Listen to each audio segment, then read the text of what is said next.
দেখতে দেখতে গরমটা ঠিক চলেই এলো বন্ধুরা।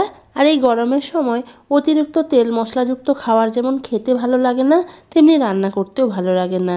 এই সময় এই রান্নাটা প্রায় বোধহয় সবার বাড়িতে হয়েই থাকে। এখন বাজারে কিন্তু আপনি সজনে ডাঁটা খুব অল্প দামেই পেয়ে যাবেন। আর এই সজনে ডাঁটা দিয়ে এই রান্নাটা বোধহয় না করলেই নয়। এখন এই গরমের সময় যদি এই রান্নাটা আপনি একবার করেন, দেখবেন সবার খেতে যেমন ভালো লাগছে, তেমনি এটা স্বাস্থ্যের পক্ষেও ভালো। তাহলে চলুন বন্ধুরা, শুরু করা যায় আজকের এই রান্নাটা। হরে কৃষ্ণ বন্ধুরা, কৃষ্ণপ্রেমী পরিবারের আবারও একটা নতুন পর্বে আপনাদের সকলকেই স্বাগত জানাই। আশা করি জগন্নাথের কৃপায় সবার দিনগুলো খুব সুন্দর কাটছে। বন্ধুরা, এখানে সবজির মধ্যে রয়েছে আলু, গাজর, পেঁপে, উচ্ছে, কাঁচকলা আর সজনে ডাঁটা। সমস্ত সবজিগুলোকে কিন্তু এইভাবে লম্বা করে কেটে নিয়েছি, কারণ আজকের এই রান্নার জন্য কিন্তু সবজিগুলোকে এইভাবে লম্বা করেই কাটতে হবে। তো সবজিগুলো কিন্তু ভালো করে কাটার আগে আমি ধুয়ে নিয়েছি, তারপরেই কিন্তু কেটেছি। তবে কিন্তু কাঁচকলাটাকে কেটে জলের মধ্যেই রাখবেন, নইলে কিন্তু কালো পড়ে যাবে। তো সবজিগুলোকে এক সাইড করে রেখে দিলাম। এখন প্রথমে উনুন ধরিয়ে নিচ্ছি।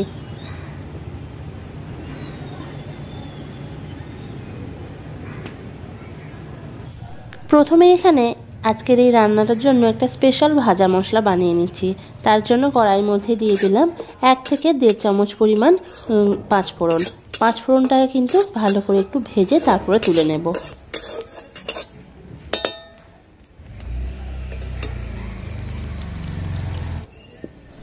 বন্ধুরা, পাঁচফোড়নটা কিন্তু আমার ভাজা হয়ে গেছে। এখন এটাকে শিলনোড়ায় গুঁড়ো করে নেব, তাই শিলনোড়ার উপরে নিয়ে নিলাম। এখন কড়াইয়ের মধ্যে দিয়ে দিচ্ছি কিছুটা পরিমাণ সর্ষে তেল। তেলটা গরম হয়ে গেলে তেলের মধ্যে দিয়ে দিচ্ছি কিছুটা পরিমাণ বড়ি। এই বড়িগুলো কিন্তু আমি নিজের হাতেই বানিয়েছি। আর এই বড়ি কিভাবে বানাবেন তার ভিডিও কিন্তু অলরেডি আমার চ্যানেলে আপলোড রয়েছে। আমি চাইলে লিঙ্কটা ডেসক্রিপশন বক্সে দিয়ে দেবো, সেখান থেকেও আপনারা দেখে নিতে পারেন। এই বড়ি কিন্তু আপনারাও বাড়িতে খুব সহজে বানিয়ে নিতে পারবেন। তো বড়িগুলো ভাজা হয়ে গেলে বড়িগুলোকে তেল ঝরিয়ে তুলে নিচ্ছি। এই তেলের মধ্যে এখন দিয়ে দিচ্ছি কেটে রাখা উচ্ছেগুলো। উচ্ছেগুলোও কিন্তু প্রথমে নুন আর হলুদ দিয়ে হালকা করে ভেজে নিতে হবে। তাই উচ্ছেগুলোকে তেলের মধ্যে দিয়ে এখন ঢাকা দিয়ে ভেজে নেব।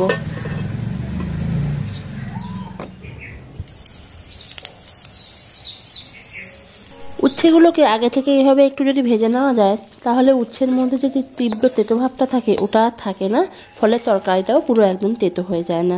তো উচ্ছেগুলোকে ভাজা হয়ে গেলে তুলে নিলাম। এখন ওই কড়াইয়ের মধ্যে আবারও একটুখানি সর্ষের তেল দিয়ে দিলাম। বন্ধুরা, এই রান্নাটা অবশ্যই কিন্তু সর্ষের তেলে রান্না করার চেষ্টা করবেন, তবে কিন্তু তরকারির টেস্টটা খুব ভালো হবে। তো এখন তেলের মধ্যে ফোড়নের জন্য দিয়ে দিলাম 2টো শুকনো লঙ্কা, একটা তেজপাতা আর একটুখানি পাঁচফোড়ন দিয়ে এখন ফোড়নটাকে হালকা করে ভেজে নিতে হবে, যতক্ষণ না এর থেকে খুব সুন্দর একটা গন্ধ বেরোচ্ছে। ফোড়নটা ভাজা হয়ে গেলে এখন কেটে রাখা সবজিগুলো ফোড়নের মধ্যে দিয়ে দিচ্ছি। তবে এখন কিন্তু আমি বেগুন দেব না।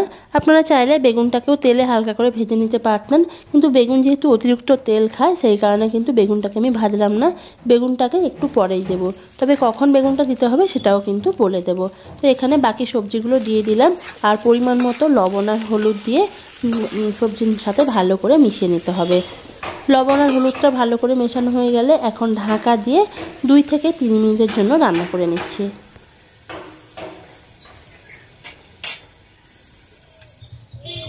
ওদিকে সবজিগুলো রান্না হতে থাক, ততক্ষণে এখানে বাকি কাজগুলো করে নিই। এখানে যে ভাজা মশলাটা তুলে রেখেছিলাম ওটা কিন্তু গুঁড়ো করে নিয়েছি। এখন এখানে একটা বাটা মশলা বানিয়ে নেব। তার জন্য এখানে একটুখানি আদা নিয়ে নিয়েছি, আর নিয়ে নিচ্ছি 1 চামচ পরিমাণ রাঁধুনি। এই রাঁধুনিটা কিন্তু বন্ধুরা এই তরকারিতে অবশ্যই দেবেন, তবেই কিন্তু এই তরকারির আসল টেস্টটা পাবেন। তো রাঁধুনি আর আদাটাকে ভালো করে বেটে নিচ্ছি। আপনারা চাইলে মিক্সিতেও পেস্ট করে নিতে পারেন।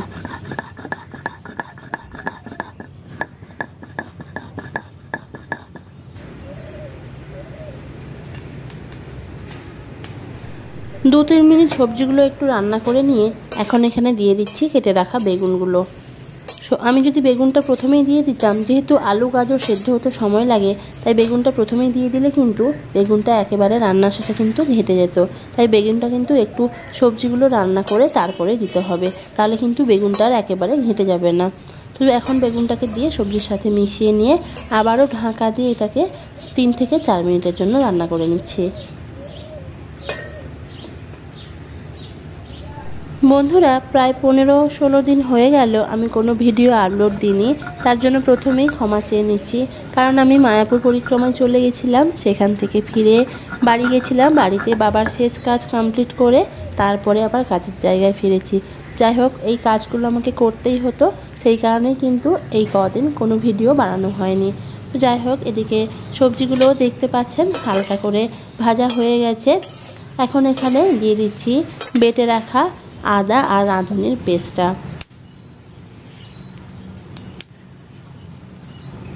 এই আদা আর রাঁধুনি বাটাটা দিয়ে ভালো করে সবজির সাথে মিশিয়ে নিচ্ছি। এখন কিন্তু বন্ধুরা কোনো রকম জল দেব না, এই রাঁধুনি বাটা দিয়েই কিন্তু সবজির সাথে মিশিয়ে আবারও ঢাকা দিয়ে 2 মিনিট মতো রান্না করে নেব।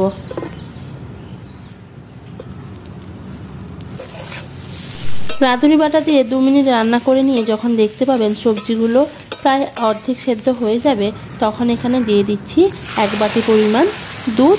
এই দুধটা কিন্তু আগে থেকেই জাল দিয়ে আমি ঠান্ডা করে রেখেছিলাম। আর দিয়ে দিচ্ছি 1 বাটি পরিমাণ জল। আমি এখানে দুধ আর জল সমান পরিমাণ ব্যবহার করেছি।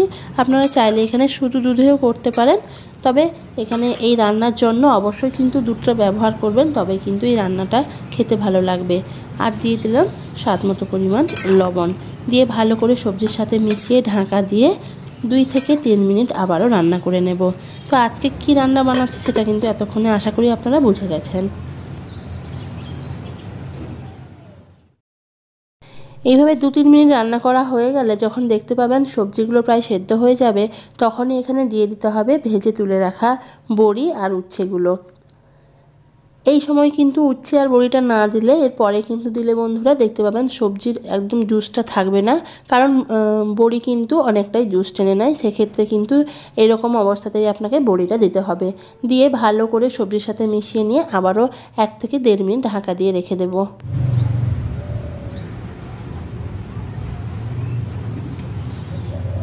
তো বন্ধুরা, আজকের এই শুক্তোটা কিন্তু আমার একেবারে রেডি হয়ে গেছে। দেখতেই পাচ্ছেন সবজিগুলো একেবারে ঘেঁটেও যায়নি, একদম গোটাই রয়েছে, আর একটুখানি জুসও রয়েছে। এরকম শুক্তো কিন্তু অনুষ্ঠান বাড়িতে প্রায় হয়েই থাকে। তো এরকম অল্প মশলায় যারা এখনও এরকম শুক্তো বানাননি, বাড়িতে একবার হলেও ট্রাই করবেন, আর অবশ্যই বানিয়ে কিন্তু গোবিন্দের চরণে নিবেদন করবেন। সবার শেষে নামানোর আগে উপরে ছড়িয়ে দিলাম ভেজে গুঁড়ো করে রাখা মশলাটা, দিয়ে ভালো করে মিশিয়ে নিয়ে প্রথমেই কিন্তু গোবিন্দের চরণে নিবেদন করবেন, কারণ এই শুক্তো হলো মহাপ্রভুর একটা পছন্দের পদ। তাই অবশ্যই একবার হলেও বাড়িতে এই পদটা বানিয়ে গোবিন্দের চরণে নিবেদন করে তারপর সবাই মিলে প্রসাদ পাবেন। বন্ধুরা, আজকের ভিডিওটা কেমন লাগলো অবশ্যই কিন্তু কমেন্ট করে জানাবেন। আর যদি ভালো লেগে থাকে তাহলে অবশ্যই লাইক, শেয়ার অ্যান্ড সাবস্ক্রাইব করবেন। আর নতুন কোনো রেসিপি পাওয়ার জন্য অবশ্যই কিন্তু পাশের বেল আইকনটা প্রেস করে দেবেন। তো আজকের মতো এই অবধি, সবাই ভালো থাকুন, সুস্থ থাকুন, দেখা হচ্ছে পরের দিন। হরে কৃষ্ণ।